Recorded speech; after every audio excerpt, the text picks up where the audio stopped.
Hello, I'm Fred Sesti. I'm a nurse practitioner at West Tennessee Healthcare at the Thompson Farms location, and I'm here with the We Talk Health podcast. And with me today is Miki Martin. I'm the director of Lift Wellness Center, also part of West Tennessee Healthcare. And I am Jessica Driggers, the clinical integration coordinator at Lift Wellness Center. all right. And today we're talking about exercise as medicine and the benefits of exercise as medicine and how it's a little bit different and what it does differently than a regular exercise program. So, could you talk to us about that? Sure. So, Exercise as Medicine is a 60-day supervised exercise program, and it is a physician referral program. So, patients are referred by their healthcare provider to the program. We start with a 1-hour initial assessment just to talk to them about their health history and do some baseline exercise testing to find out exactly what is safe for them to do. And we use that information to prescribe them an exercise program, and it is tailored to their goals as well as tailored to their physical limitations. And they are able to come to the Lift Wellness Center for 60 days to do their prescribed exercises, and we coach them once a week throughout the 60 days of the program. And then at the end of the 2 months, we do a final assessment so they're able to see the progress that they made throughout the 2 months of the program. Okay, very good. And how is that different from an unstructured exercise program or just regular physical activity we may prescribe as a healthcare provider to our patients? So, because it is tailored around their limitations, we are able to give them exercises that are safe for them to do to try to prevent any irritation of current joint issues. We can also help them if they have a problem like osteoporosis, help them specifically with strength exercises to help build up their bone strength. And then also if it's like a cardiac problem, we focus more on the aerobic activities to help them with their cardiac health. And we just make it a little more focused around their personal health problems so that we can focus on specific things. And we also, like I said, try to avoid irritating any current joint pains so that way they can exercise safely and hopefully prevent any future injuries. Okay, fantastic. So, just Jessica said a lot about what our specific program at Lift Wellness Center is. That's one thing that makes us a little bit different. We have a main focus at Lyft on addressing just pretty much the health initiative, the health issues in our whole community. Exercise as Medicine, and actually it's a global initiative that was started back in 2007. It was a partnership between the American Medical Association and the American College of Sports Medicine, and it was really created to address pretty much what is one of the biggest health problems in the 21st century, which is simply inactivity. We have too many people out there that are not active. So this initiative allows physicians, providers, nurse practitioners, such as Fred, to refer their patients to a facility that has someone like Jessica, who is an exercise as medicine credentialed practitioner, who has the knowledge that can address those physical activity needs of someone who has a chronic health condition. A majority of chronic health conditions are lifestyle related. They're preventable, and a lot of them can actually be either prevented or treated or maintained through physical activity and, to a degree, exercise, diet as well. Yeah, and some of those health conditions we're talking about would be type 2 diabetes, of course, heart disease, obesity, and all of the things that come from that. And not just heart disease, but stroke, high blood pressure, heart attack, coronary artery disease. So we're here in a location in West Tennessee that is primarily the leader of all of those health conditions, but is something that we don't want to be a leader in. So we're trying to change this and make our population a little bit healthier through education and exercise and trying to get them moving and being more active. So you guys do a wonderful job. So in the state of Tennessee, how many other facilities are are doing what you guys are doing? We're the only certified medical fitness facility in the state of Tennessee currently. So there's only, there's maybe 40 or so throughout the United States. Okay. And so we're up for recertification this coming year. But there's a lot of facilities that have programs such as ours, but in our region, we're the only one that has a program such as this, where you don't have to be a member. It's something where you can, a provider, a physician, a nurse practitioner can send their patient, if that patient is either at risk, has just been diagnosed, or has been diagnosed with something such as diabetes for a long period of time, where we can use exercise as a means of treating that versus, extra medications, which, Fred could speak to. There's a whole host of problems when you get into medications and their side effects. Physical activity, doesn't have a side effect. Absolutely. Yeah. The only side effect is that you feel better typically, and you're able to do more things. And the cost of that is a lot less than some of these prescription drugs. So someone with diabetes that has type 2 diabetes may be on multiple prescription medications, at least a cholesterol-lowering medication, a blood pressure medicine, multiple diabetic medicines. So typically they're on at least 5 medications, and per month they're probably spending more than what they may spend to come to the Exercises Medicine program. And I tell my patients, if you get healthy, then we're going to manage you. And if you need to come off those medicines, we'll take you off of those, because your disease state is controlled through lifestyle changes. And that's a fantastic benefit, I think, that people should be aware of, that, hey, I don't need this medicine the rest of my life if I make lifestyle changes. Yeah, and there's a lot of statistics out there that says that, treating something like diabetes is a lot more effective in prescribing the medications, and there's a cost savings to that too. And in today's healthcare, healthcare continues to change and evolve, and it's becoming more expensive for the providers, and it's becoming more expensive for the patients.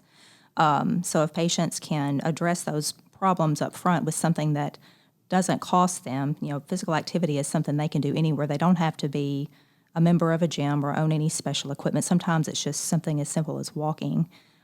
Studies have shown that these patients can save up to over $2,000 a year in what they would have spent in medications. Yeah, absolutely. Medications are becoming more and more expensive as we have new technology, of course.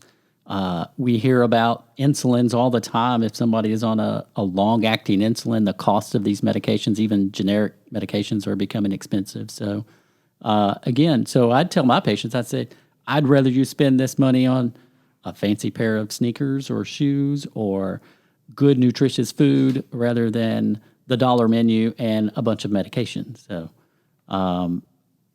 it is a real problem in our community that we have a lack of activity and so many excuses and issues where this is affecting the healthcare of our community. And what's great about Exercises Medicine, we actually have an option to do a home-based program. If you're not local to Jackson and you want the option of still having a tailored exercise program, we offer the home exercise program, where you only make 2 visits to Lift Wellness Center, once at the very beginning and once at the very end. And you're still able to get the benefits without having to go into a gym every day. And I even had a client recently that she works at a school. She's a counselor in a school, and she asked for an office exercise program, just things that she can do in her office, while she's at work. And she is able to still exercise there even if she can't make it to the gym that day. So it's very versatile. We're able to get really creative and find different ways for people to be active even outside of the gym. And that's a great point, because I think in today's society, just with the plethora of fast food restaurants that are in our town, and some towns and some cities have more access to places to walk and exercise than others. That's something we have to, really get really creative, because society anymore is really not set up to be physically active. There's so many conveniences that we have that makes it easy just to have everything brought to you, prepared for you, and, exercise sometimes many times now has to be intentional, because it's really not part of our daily activity for most people. Yeah, I think for most people, they have to learn, it's a learned behavior of, hey, I've got to make time 30, 45 minutes a day, 4 or 5 days a week for this particular activity because of this health condition. And I see it in my patients, the ones that do that and eat healthy, they feel better. Their diabetes may be much better controlled with better A1C values that are less than 7%. Blood pressure is better, and they sleep better. They feel better, and have cognitive impact as well. And one thing about you guys, your facility, I think that is quite a jewel in the community is the aquatic facility you have there as well. Can you speak to that? Or Yeah, so we actually have a pretty big facility. There's 2 pools and a hot tub.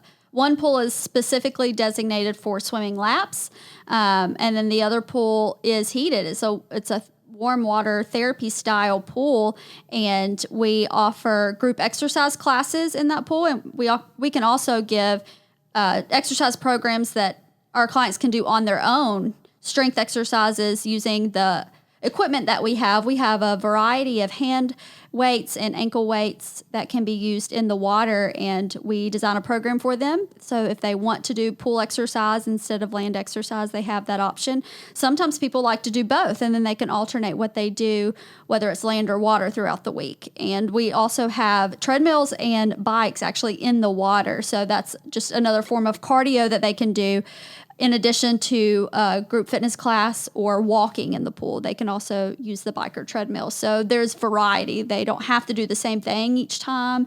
And that also helps with their consistency, is having something different to do each time that they're there. They don't get bored, and they're able to stay more engaged that way. right. I think some of my patients, from my experience, they'll get bored with walking, or they'll make excuses of, it's too cold outside or too hot.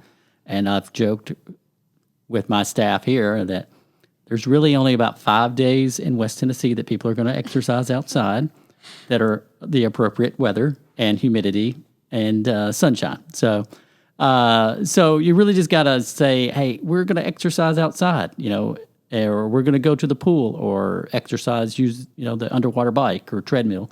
And some of our patients that have very severe arthritis or extremely overweight, that's probably a good place for them to start.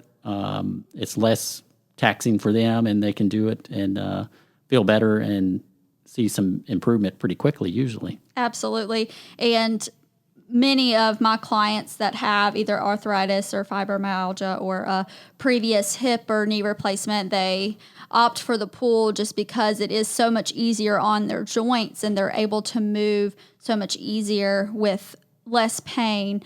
They really enjoy the pool and the ability to move their joints more effectively that way.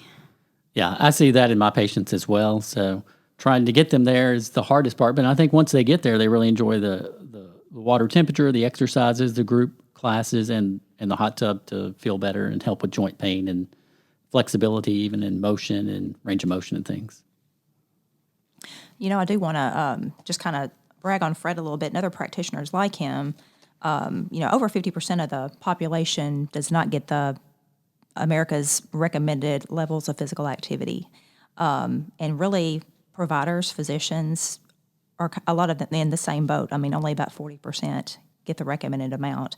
And so it's extremely important for our providers in the community to get that message too, how important it is for them to take care of themselves and set that example for the patients that they see, because they can really speak to those patients. It gives them more credibility, when they're providers who actually are, walking the talk, which Fred does. So. Yeah, I mean, exercise, I've been doing it for a while. I tend to do a lot of bicycling, and I see the benefits of that. We can easily get access to some roads here that don't have too much traffic on them, but you feel better, and it's a exercise that is not really too hard on your joints, and it improves your cardiovascular fitness and blood pressure and those things. So, and we feel better, and I can make better decisions for my patients. And Miki, I know, is the same way. She exercises, and you guys are all taking care of yourself. So it's what we have to do as healthcare providers is to take care of ourselves, number one, and just carve out a little time so that we can provide better health care to our patients that we serve. Absolutely. I definitely think that you need to practice what you preach.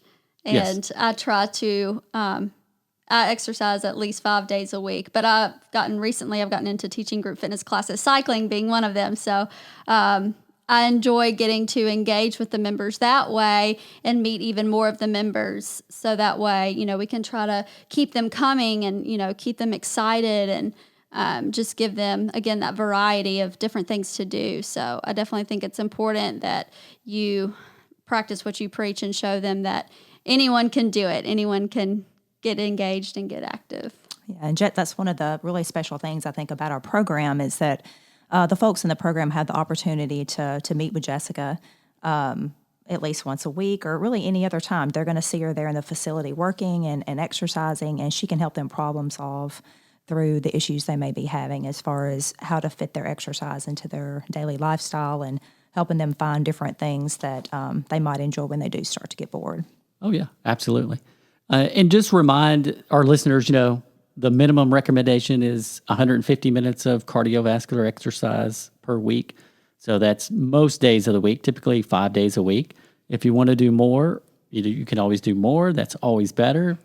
If you do, that's moderate physical activity, walking at a brisk pace where you're a little bit out of breath, that you feel like you're really getting some, putting in some effort.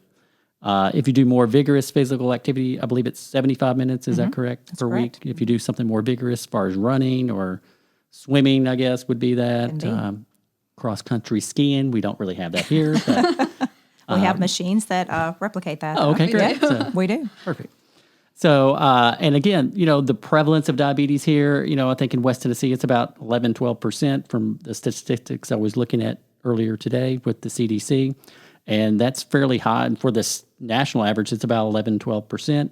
Some states are a little bit more, some are a little bit less. And some of the ones that really, when I was looking at some of the information earlier today, was Minnesota only has about 7% prevalence of diabetes, which is kind of unique. A state that gets a lot of snow. It gets very cold in the winter.